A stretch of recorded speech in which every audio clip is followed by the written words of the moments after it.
Hello sewing friends. My name is Alice Murray and this is my channel Murr-made Designs.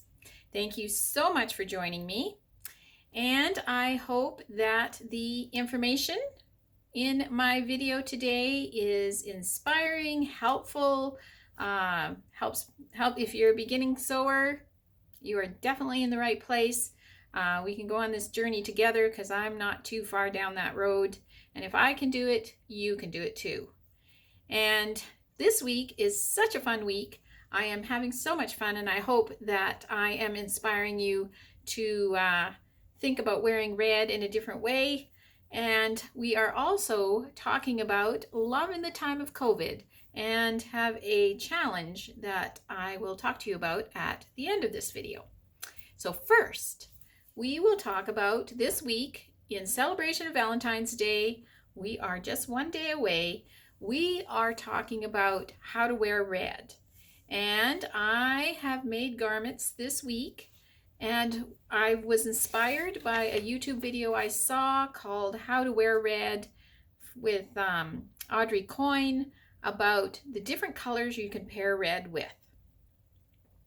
And we have, so far this week, we have looked at red and white, red and gray, red and beige, red and purple, red and orange. So much fun. And today we are going to look at red and blue. I'll show you and then we'll talk about it.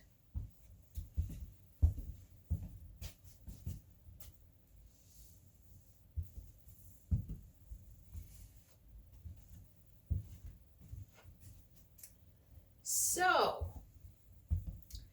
I name all of my clothing, not because I am sentimental, but because if you're trying to keep track of 365 things, if something is just called the red shirt, you'd have to go, which red shirt? So I name everything. This top is called the ugly red blouse.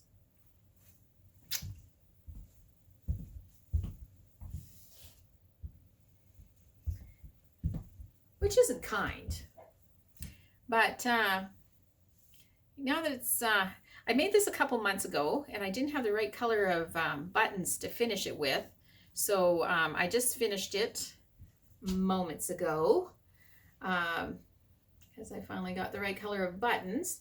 But I made this top. I will show you the pattern. It's a huge envelope. It is Vogue 1527. It's called a Peso Perlata, Barcelona. Vogue Patterns, a designer original. So Peso Perlata must be the designer. And the reason I acquired this pattern, it is out in the bargain bin at Fabricland, is because I love this coat. And so I have some, it's upholstery fabric is what it is. And I want to make this coat out of, it's a floral burgundy upholstery fabric. I saw in a window of a store a long while ago when you used to be able to go around and look in the stores that, a coat made out of kind of upholstery material, and I was thinking, I could do that. And it this pattern also comes with this long pencil skirt and this this blouse. And if you can see in the line drawings, it has cuffs, which look pretty tame in this pattern. And you will notice I do not have cuffs on this blouse.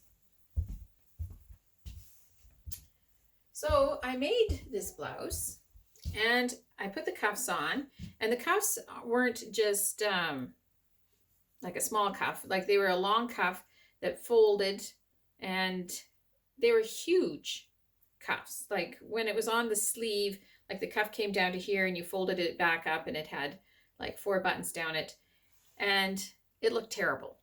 It looked like it was all cuff. It looked really terrible. And so I cut them off. making the sleeve shorter. And so then I thought, okay, now what'll I do? Okay, I'll gather the sleeve. So I gathered the end of the sleeve and to make it a puff sleeve.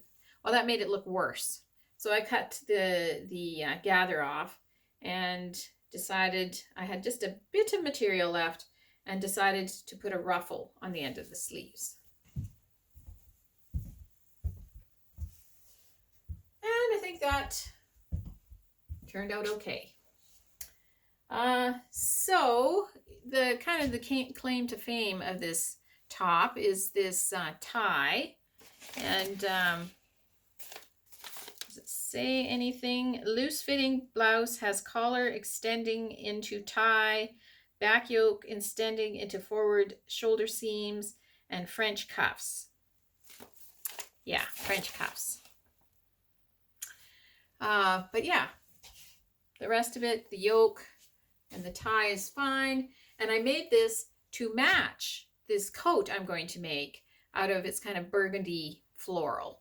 And that, you know, this will, as in the picture, hopefully stick out of the coat in an oh so lovely way. So anyways, I call it the ugly red blouse based on the cuffs, but I don't think it's so ugly anymore. And I think the kind of the deep redness of it goes very nice with the navy. And like the video about how to wear red and pairing red and blue. I just dropped this on the floor. Audrey talks about in the video about blue and red. Both come in so many different shades that you know, that it is nice to pair them, but to be careful not to have red, white, and blue, because then you kind of look like 4th of July walking around.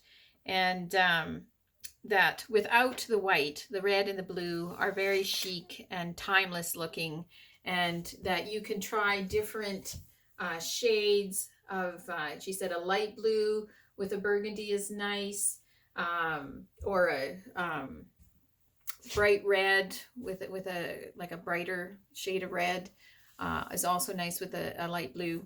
So so yeah, I went with navy and this deep red, and I think they pair together very nice. And so that is our how to wear red this for today. And now our Love in the Time of COVID challenge. We have talked about many different ways to show our love and appreciation this week to the people in our world. And today, what the challenge is the gift of surprise, and it's fun. And what I remember, my very favorite Valentines is one time my husband put together this scavenger hunt. It was in a mall. It was so much fun. He went to great lengths making different envelopes and made a little poem. It was just, I still have those envelopes.